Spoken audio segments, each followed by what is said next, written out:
గుండ్లపాలెం మాజీ సర్పంచ్ని. 2011 కిరణ్ కుమార్ రెడ్డి గవర్నమెంట్లో నేను ఉత్తమ సర్పంచ్గా హైదరాబాద్కి ఎంపికయ్యాను, జిల్లా నుంచి ఎంపికయ్యాను. ప్రస్తుతం నేను జిల్లా ఫాస్ట్ వాకర్గా ఉన్నాను. ఫిజికల్గా ఫిట్నెస్ అవుతూ కొనసాగుతూ 73 వెళ్ళి 74 జరుగుతూ ఉంది నాకు. నేను లాస్ట్ ఇయరు ఈ సైకిల్ కార్యక్రమం మహాసంకల్ప యాత్ర చేయాల్సింది, కానీ కొన్ని అనివార్య కారణాల వల్ల వాయిదా పడింది. తర్వాత ఇప్పుడు మా సాటి వాకర్స్ ఫ్రెండ్స్ ఇంకా ఎప్పుడా అని అంటుంటే ఫిబ్రవరి 1 పెట్టుకున్నాము ప్రోగ్రాము. నారాయణ సార్ సహకారంతో. ఆయన వాయిదా పడడం నా వల్ల పొరపాటే, కానీ ఆయన ఏమీ వద్దనలేదు. ఎందుకు ఈ మహత్తర కార్యక్రమాన్ని నేను చేపట్టానంటే, కూటమి ప్రభుత్వం అధికారంలోకి వచ్చిన తర్వాత పరిపాలన సౌలభ్యంగా జరుగుతూ ఉంది.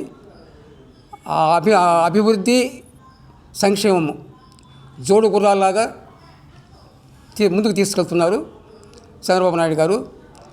అందువల్ల ఆయనకి సంఘీభావంగా, ముఖ్యమంత్రికి సంఘీభావంగా నీ ప్రజా సంకల్ప యాత్ర ముఖ్య ఉద్దేశం అదే.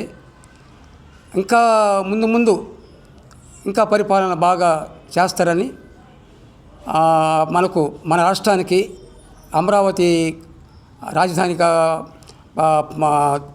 కార్యక్రమాన్ని పూర్తి చేస్తారని, తర్వాత విదేశాల నుంచి పెట్టుబడులు కూడా తీసుకొచ్చే ప్రయత్నంలో ఉన్నారు. కొన్ని వచ్చున్నాయి.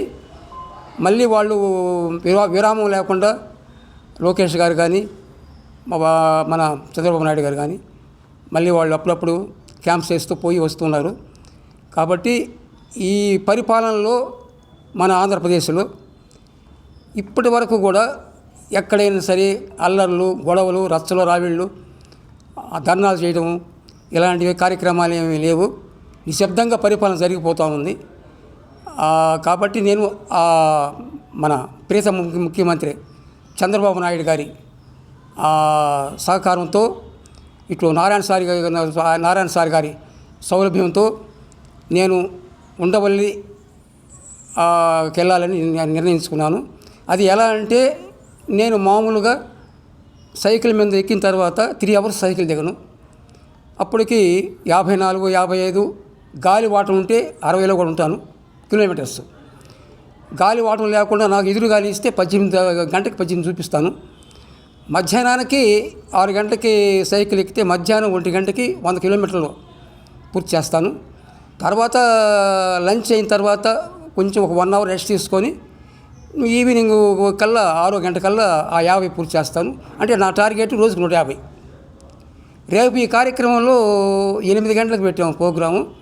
సార్ వచ్చి కార్యక్రమం స్టార్ట్ చేసి ప్రెస్ ముందు మాట్లాడి ఏదైనా ఉంటాయి కాబట్టి 9 కల్లా బయలుదేరి వెళ్ళాలి. లేకుంటే మా ఒంగోలు అందుకోలేము. ఈవినింగ్ కల్లా ఒంగోలు చేరుకోవాలి. ఇక్కడే లేట్ చేస్తే నేను చేరుకోలేను. కాబట్టి మీరు కూడా పాత్రికేయులు కూడా సహకరించి ఎక్కువగా అక్కడ మమ్మల్ని స్పెండ్ చేయకుండా అనుకున్న ప్రకారంగా మా కార్యక్రమం ముందుకు పోవాలని కోరుకుంటూ నా సెలవు తీసుకుంటున్నాను. కాకుండా ఇంకొక 1 అవర్ అంటే 9 కల్లా కార్యక్రమాన్ని పూర్తి చేసుకొని పోవాలి. అంటే ఇక్కడ మనం ఇంకా జాప్యం చేసి 10 దాకా 10:30 దాకా ఉంటే నేను ఒంగోలు చేరుకోలేను, టైం చాలదు కదా. కాబట్టి అది నా కోరిక. సంఘీభావం తెలుపుతూ, కొంతమంది మీకు తెలిసి ఉంటుంది, కొంతమంది చాలామంది సైకిల్ యాత్ర చేశారు. వాళ్ళని కొంచెం మీరే ప్రశ్నిస్తే, మేము రోజుకు వచ్చి 70 కిలోమీటర్లు పోతామయ్యా, తర్వాత రెస్ట్లో ఉంటాము, తర్వాత మళ్ళీ మరుసటి రోజు మళ్ళీ ఇంకో 70, ఆ విధంగా పోతాం మేము అని చాలామంది చెప్పుకొచ్చారు. ఇటీవలే ఒక ఆయన విశాఖపట్నం నుంచి బ్యాంక్ ఎంప్లాయ్ ఆయన 850 కిలోమీటర్లు తిరుపతికి బ్యాంక్ ఎంప్లాయీస్ సంఘీభావంగా ఆయన చేసినప్పుడు ఆయన విలేకరులు అడిగితే, నేను రోజుకి 80, 70 అని పోతాము, 90 పోతాం, అంతకంటే ఎక్కువ పోలేమన్నారు. నేను 74 రన్ అవుతుంది నాకు వయసు. నేను నా ప్రాక్టీస్లో నేను సాయంత్రానికి 150 చూపిస్తాను. మీకు ఎవరైనా సరే మా వెనకాల రాగలిగితే మీ ఖర్చులు మేము భరిస్తాం. మీరు మామూలుగా అది నేను మామూలుగా అదే విషయం. కాబట్టి మీరు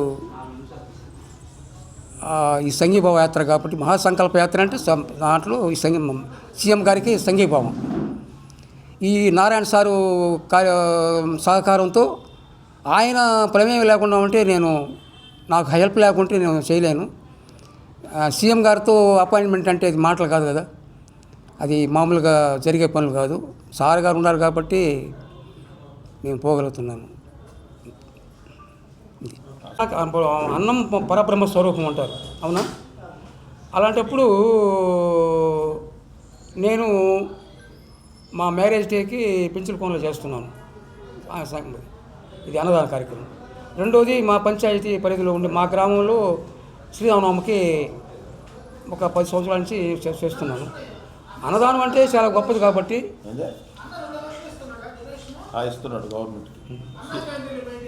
మెయింటెనెన్స్ సార్. అంటే అన్నం అంటే అన్నదాన కార్యక్రమం అంటే అన్నా క్యాంటీన్. ఏ సార్, పరిపాలన బాగుందని, ఇంకా పరిపాలన సౌలభ్యం ఇంకా పెంచుకోవాలని, ఇంకా బాగా చేయాలని.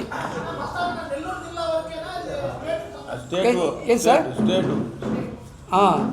ఏం సార్ ఇదే అన్నా క్యాంటీన్కి నెల్లూరు జిల్లాకేనా అంటారు? నెల్లూరు జిల్లా స్టేట్ సార్. అదే మనం ఇచ్చే డొనేషను 13 జిల్లాల్లో. మరిన్ని అప్డేట్స్ కోసం మన HN9 టీవీ ఛానల్ని సబ్స్క్రైబ్ చేసుకోండి.